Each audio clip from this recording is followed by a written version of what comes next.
જય શ્રી કૃષ્ણ બધાને ને જય માતાજી। તો આજે આપણે બનાવીશું દિવાળી સ્પેશિયલ જે કસ્ટર્ડ બિસ્કિટ બનવાના છે।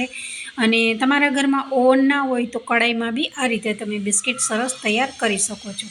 અને જુઓ આ રીતે બિસ્કિટને તોડતા જ એકદમ જે બિસ્કિટ છે ભૂકો થઈ જાય છે। જરા બી બિસ્કિટ ચવડ નથી બન્યા, કારણ કે કડાઈમાં બનતા હોય છે તો જેને ના ફાવતું હોય તો એના થોડા ચવડ બનતા હોય છે। પણ જુઓ એક એક દાણેદાર આપણા બિસ્કિટ સરસ તૈયાર થઈ ગયા છે અને સરસ બિસ્કિટ કડાઈમાં જ આ રીતે શેકાઈ જાય છે। એવું નહીં કે આપણા ઘરમાં ઓવન હોય તો જ આપણે બિસ્કિટ બનાવી શકીએ છીએ, ના, આજકાલ દિવાળીમાં આવી રહી છે અને દિવાળીમાં જે નાસ્તો આપણે બનાવીએ છીએ અને અથવા બહારથી લાવતા હોઈએ છીએ તો બધો ભેળસેળવાળો હોય છે। તો ભેળસેળવાળી વસ્તુ ના ખાવી હોય અને ઘરે આ રીતે તમારે બિસ્કિટ બનાવવા હોય અને આ રીતે દિવાળીમાં તમારે મૂકવાના હોય તો જરૂરથી ઘરે આ રીતે તમે બિસ્કિટ બનાવી શકો છો। તો હવે આપણે આ બિસ્કિટની જે એમાં શું સામગ્રી પડે છે એ જોઈ લઈએ। અત્યારે બેકિંગ પાવડર લીધો છે। આ બિસ્કિટમાં બેકિંગ સોડાનો ઉપયોગ નથી કરવાનો। 3 ઇલાયચી છે, 1 ચમચી મેંદો લીધો છે। અહીંયા જે કોઈ પણ 1 ચમચીનો તમારે માપ રાખી શકો છો, એ જ ચમચીની બધી વસ્તુને તમે ફોલો કરી શકો છો। હવે મેં અત્યારે આ દૂધ લીધું છે, પણ દૂધનો બહુ ઓછો ઉપયોગ થશે, તો અડધી વાટકી લીધી છે અત્યારે। આ ઘનશ્યામનો કસ્ટર્ડ પાવડર આવે છે, જે આજકાલ બધા મોલમાં આ રીતે કસ્ટર્ડ પાવડર મળી રહેશે। તો હજુ બી આપણે એમાં ઘણી બધી વસ્તુઓ ઉમેરીશું, તો વિડીયો સ્કીપ ના કરશો। હવે તમે જોઈ શકો છો, જુઓ અત્યારે મેં પોણી વાટકી તમને ખાંડ દેખાય છે, પણ જ્યારે આ દળાઈ જશે ત્યારે એ જે આપણે મેંદો લીધો છે એ જ માપ પ્રમાણે મેં અત્યારે જે દળેલી ખાંડ છે એનો ઉપયોગ કરીશ। જરા બી આ માપથી તમે બનાવશો ને તો બિસ્કિટ એકદમ પરફેક્ટ બનશે। એકદમ આમ 1 જ ચમચીનો માપ તમારે રાખવાનો છે અને એકદમ દબાવીને કોઈ પણ વસ્તુને આ રીતે ભરવાની નથી। આવી રીતે આંગળીથી તમારે લેવલ કરી દેવાનું છે। જેટલો મેંદો છે, મેંદાને ફોલો કરશો એટલી જ વસ્તુનો આગળ ઉપયોગ કરી શકો છો। હવે તમે જોઈ શકો છો કે જેટલી ખાંડ હતી દળેલી, જેટલો મેંદો હતો, એ જ ચમચીથી મેં અત્યારે થીજેલું ઘી લીધું છે। આ ઘી મેં ફ્રીજમાં રાખેલું છે। આ ઘીને તમે જે ઓગળેલું હોય, નોર્મલ ટેમ્પરેચરવાળું બિસ્કિટ બનાવવામાં નથી ચાલતું, તો લગભગ તમારે આ રીતે થીજેલું ઘી લેવાનું છે। અહીંયા તમારી જોડે જે હેન્ડ બીટર આવે છે એ તમે લઈ શકો છો, અથવા આ રીતે મશીનવાળું આવે છે એમાં બી તમે લઈ શકો છો। તો મારે મશીનવાળું છે તો એનાથી આસાનીથી સરસ બીટ થઈ જાય છે। તો હવે આપણે થીજેલું ઘીને સરસ આ રીતે હેન્ડ બીટરથી એકદમ સરસ આપણે ફેટી દેવાનું છે। આને તમે જેટલું ફેટશો એટલું જ તમારું જે વ્હાઈટ એકદમ એનો કલર ચેન્જ થઈ જશે। ઘી આપણું છે એકદમ થોડુંક એનો બટર જેવો આપણે કલર કરી દેવાનો છે। તો જુઓ, જેટલું ફેટશો એટલું જ ફ્લફી બની જશે અને ફ્લફી બનશે, એમાંથી હવા એકદમ ભરાશે તો બિસ્કિટ છે એ બહુ જ ફૂલેલા અને ક્રિસ્પી બને છે। તો જુઓ આ રીતે સરસ, મશીન હોય તો ઉપયોગ કરી શકો છો, નહીતર તમારા ઘરમાં જે નોર્મલ હાથવાળું હોય છે, જે આપણે હાથથી ચલાવતા હોય છે, એનાથી બી સરસ ફેટાઈ જાય છે। પણ એમાં મહેનત વધારે થાય છે અને આ મશીનવાળામાં જરા ઓછી મહેનત થાય છે, પણ ઝડપથી આ કામ થઈ જાય છે। તો જુઓ, ઘી ફેટાઈ ગયું છે। હવે ઘી ફેટાઈ ગયું છે, એ જ ચમચીથી મેં અત્યારે જે દળેલી ખાંડ આગળ બતાવી તમને, એ જ ચમચીથી મેં માપ લીધો છે।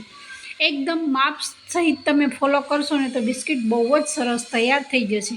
હવે આપણે દળેલી ખાંડને અને ઘીને એને બી ફરી આ રીતે મસ્ત એકદમ સરસ ફેટી દેવાનું છે।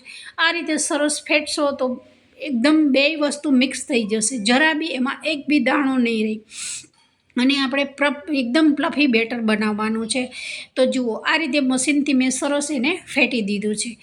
લગભગ 3 થી 3 જ મિનિટમાં આસાનીથી મશીનમાં તો ફેટાઈ જાય છે, પણ તમે હાથના બીટરથી કરતા હો તો એમાં થોડી વાર થાય છે। તો જુઓ એનો કલર ચેન્જ થઈ ગયો છે, એકદમ આપણી જે સુગર પાવડર નાખ્યો હતો અને જે ઘી છે એકદમ સરસ મિક્સ થઈ ગયું છે અને એકદમ બે વસ્તુ હલકી થઈ ગઈ છે। જુઓ એ ટાઈપનું મેં બેટર બતાવ્યું છે સ્પેચ્યુલાથી, કે તાકી તમને બધાને એવી રીતે વ્યવસ્થિત ખબર પડે। હવે આપણે અહીંયા કોરી વસ્તુ નાખવાની છે, તો કોરી વસ્તુને બધી વસ્તુને આપણે ચાળીને લેવાની છે। હવે એ જ રેડ ચમચીથી મેં અત્યારે મેંદો લીધો છે। મેંદાની જગ્યાએ તમે અત્યારે અહીંયા રોટલીનો ઝીણો લોટ બી લઈ શકો છો। હવે આપણે આમાં કસ્ટર્ડ પાવડર 3 ચમચી નાખવાનો છે, કારણ કે કસ્ટર્ડ પાવડરનો ટેસ્ટ આ બિસ્કિટમાં બહુ જ સરસ આવે છે।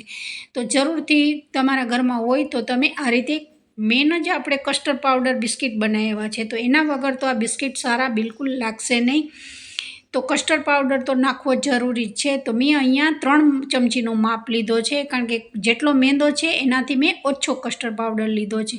હવે કસ્ટર્ડ પાવડર લીધો છે એનાથી ઓછો મેં 2 ચમચી મિલ્ક પાવડર લીધો છે. અહીંયા તમને વધારે પસંદ હોય તો મિલ્ક પાવડર તમે વધારે નાખી શકો છો. ત્યાર પછી એલાયચી 3 છે એને આ રીતે સરસ દળે મેં ખાંડણીમાં પાવડર બનાવી દીધો છે. તો આ બધી જે કોરી વસ્તુ છે એ નાખી દીધી છે. અહીંયા તમે જોઈ શકો છો કે આપણે બેકિંગ પાવડર લીધો છે. અહીંયા આપણે બેકિંગ સોડાનો ઉપયોગ બિલકુલ કરવાનો નથી, અને બેકિંગ પાવડર નાખતી વખતે બી બહુ વધારે આખી ચમચી ભરીને નથી નાખવાની, લેવલ કરી અને પછી આ રીતે નાખવાની છે. જુઓ, મેં સ્ટેપ બાય સ્ટેપ બધી વસ્તુ તમને આ રીતે બતાવી છે, જેથી કરી અને કોઈ પણ એક વસ્તુ વધારે પડી ગઈ હશે તો બિસ્કિટ બિલકુલ સારા નહીં લાગે અને બિસ્કિટ બગડી જશે. તો જુઓ, જેટલો ઉપર વધારે ભાગ હતો એનો મેં લેવલ કરી અને આ રીતે નાખી દીધી છે. તો એ જે સૌથી નાનામાં નાની માપની ચમચી જે આવતી હોય છે બેકિંગ સોડા અને બેકિંગ પાવડરની, એ મેં આખી ચમચી ભરી અને બેકિંગ પાવડર અત્યારે નાખ્યો છે. હવે આ બધી વસ્તુને આપણે સરસ ચાળી દેવાની છે. ચાળશો તો બધી વસ્તુ જે આપણે બેટર છે એમાં સરસ મિક્સ થઈ જશે, અને જો મોટો ભાગ હશે જે એલાયચીનો એ બધો સાઈડમાં નીકળી જશે. જે આપણે ખાંડતી વખતે જરા બી મોટો એલાયચીનો ભાગ રહી ગયો હશે એ બધો જાળીમાં ઉપર આવી જશે. તો આ આપણો સરસ જે કોરી વસ્તુ છે, આપણો પાવડર જે બધું નાખવાનું છે એ બધું અત્યારે એકદમ સરસ ચડાઈ ગયો છે. હવે આપણે અહીંયા જેવી રીતે રોટલીનો લોટ બાંધતા હોય એ રીતે બિસ્કિટનો લોટ આપણે મસળીને નથી બાંધવાનો. ફ્રેન્ડ્સ, એક વાતનું તમે ખાસ ધ્યાન રાખજો, કારણ કે અહીંયા આપણે સરસ એકદમ બિસ્કિટમાં એકદમ એર હવા ભરી દીધી છે. તો તમે મસળશો તો એ બધું નીકળી જશે. હલકા હાથે બસ આપણે ખાલી અહીંયા સેજ ભેગું કરવાનું છે. બિસ્કિટનું જે મિશ્રણ તૈયાર કર્યું છે એને એકદમ હલકા હાથે આ રીતે ફક્ત 5 આંગળાથી આ રીતે મિક્સ કરવાનું છે. જુઓ, આ રીતે ખાલી મિક્સ કરવાનું છે. અને તમે અહીંયા આ સમયે તમને એવું લાગે કે તમારું બેટર થોડું કોરું લાગે છે તો તમે 2 ચમચી દૂધ ઉમેરી શકો છો. 2 ચમચી જેટલું, આમ થોડુંક જ અમથું આપણને એવું લાગે કે બસ આપણા બિસ્કિટ વળાય એવું થઈ ગયું છે તો જ આપણે નાખવું પડે છે દૂધ. બાકી દૂધનો ઉપયોગ બિલકુલ કરશો નહીં તો વધારે એકદમ ક્રન્ચી બિસ્કિટ બને છે. તો મારી આ આટલામાં મિશ્રણમાં 2 ચમચી મેં દૂધનો ઉપયોગ કર્યો છે. એ દૂધ એકદમ ફ્રીજમાં રાખેલું નોર્મલ ટેમ્પરેચરવાળું છે. તો જુઓ, આ રીતે હાથથી ખાલી મેં મસળી અને બધી જે આપણું ડ્રાય ઇન્ગ્રીડિયન્ટ્સ બધી નાખી છે એને મિક્સ કરી દીધું છે. હવે એકદમ સરસ આપણો આ જે લોટ આપણે બિસ્કિટ બનાવવાનો છે એ સરસ તૈયાર થઈ ગયો છે. કારણ કે જેટલું તમે હાથથી મસળશો એટલો એમાં ઘીમાં હાથની ગરમી લાગશે તો ઘી ઓગળવા માંડશે. તો એ વસ્તુ ના થાય એટલા માટે મેં તમને કીધું છે કે બહુ મસળતા નહીં. અને મેં અત્યારે જે આપણે બિસ્કિટ બનાવવા છે એ પ્લેટમાં અત્યારે મેં એમાં જે એલ્યુમિનિયમ ફોલ્ડ આવે છે એ રાખી દીધું છે કાગળને, અને લગભગ અત્યારે મેં ગેસની ફ્લેમ ધીમી રાખી છે અને કઢાઈ મૂકી દીધી છે. કઢાઈમાં કોઈ મીઠું બી નાખ્યું નથી અને આ આપણી પ્લેટ એકદમ સરસ તૈયાર થઈ ગઈ છે. જુઓ, થોડીક જ વાર પડ્યો રહ્યો લોટ તો એટલી વારમાં જેમાંથી ઘી એકદમ બહાર આવી રહ્યું છે.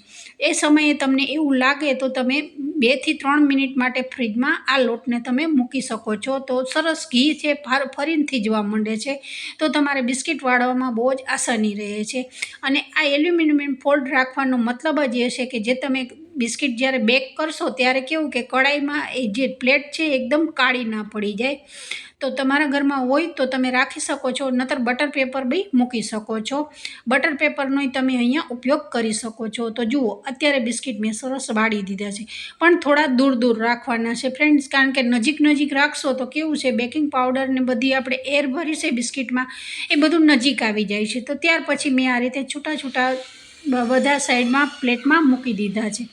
અહીંયા તમે ડ્રાયફ્રૂટ બી નાખી શકો છો અને અહીંયા તૂટી ફૂટીનો ઉપયોગ કરી શકો છો, કારણ કે વધારે પડતા કસ્ટર્ડવાળા બિસ્કિટ હોય છે એમાં તૂટી ફૂટીનો જ ઉપયોગ વધારે થતો હોય છે. તો મેં આ રીતે ઉપર એક જ તૂટી ફૂટીનો ઉપયોગ કર્યો છે, જેથી કરી અને એનો લુક સરસ આવે બિસ્કિટનો.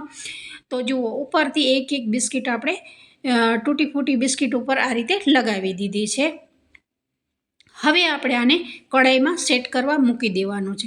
લગભગ મારે ઓછા બિસ્કિટ હતા એટલે મેં 10 મિનિટ જ રાખ્યું છે, પણ વધારે તમારે હોય તો તમે અહીંયા વધારે મિનિટ રાખી શકો છો. પણ 10 મિનિટ થઈ ગયા પછી જુઓ, હવે આપણે ચેક કરીશું અને એકદમ બધા જોઈન્ટ તો નથી થયા એટલું તો મારે સારું થયું, પણ તમે જો અમે એટલું દૂર દૂર રાખ્યા હતા તો એ બધા એકદમ ફૂલી ગયા છે અને બધા એકદમ પતલા થઈ ગયા છે. તો હજુ બી તમે થોડા જાડા રાખશો અને દૂર દૂર રાખશો તો બહુ જ સરસ તૈયાર થઈ જાય છે. તો 10 મિનિટ પછી મેં આ વિડીયો શૂટ કર્યો છે. જુઓ બે જે એલ્યુમિનિયમ ફોઇલ રાખવાથી એકદમ બિસ્કિટ બધા આસાનીથી ગરમ છે તો બી એકદમ બધા હલે છે. અહીંયા તમે એક એલ્યુમિનિયમ ફોઇલ અને બટર પેપર રાખવાનો મતલબ જ એ છે. અત્યારે તો આ બિસ્કિટ બહુ ગરમ છે, પણ ઠંડા થશે પછી હું તમને બતાવીશ કે મારા બિસ્કિટ આ કેવા થયા છે. હા, ઠંડા કરવા બહુ જરૂરી છે બિસ્કિટને. લગભગ 5 થી 7 યા 10 મિનિટ તમે ઠંડા કરવા મૂકી શકો છો. તો જુઓ આસાનીથી એકદમ સરસ નીકળી જાય છે.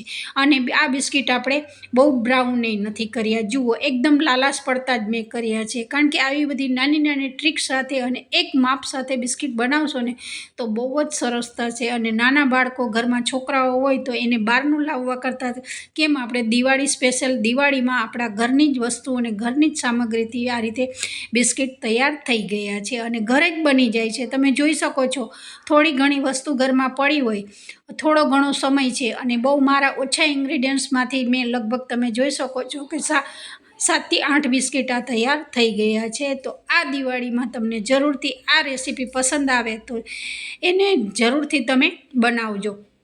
અને બીજી વસ્તુ કે તમને તમારી બિસ્કિટ કેવા બન્યા એ જરૂરથી કમેન્ટ કરીને મને જણાવજો. તો આજની રેસીપી આપણી આ સરસ જે કસ્ટર્ડ બિસ્કિટ તૈયાર થઈ ગયા છે. તો જરૂરથી આ દિવાળીમાં તમે આ રેસીપીને ટ્રાય કરજો અને તમારી ટ્રાય થઈ ગયેલી રેસીપી કેવી બની છે એ જરૂરથી મને જણાવજો.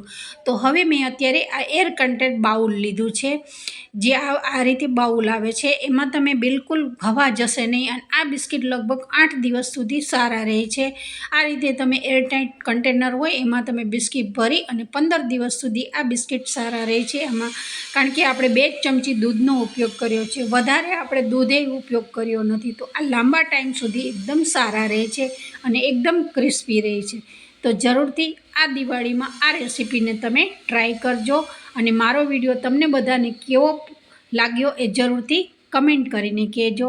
તો નેક્સ્ટ રેસીપી આવી જ એક સરસ બીજી આપણે બનાવીશું.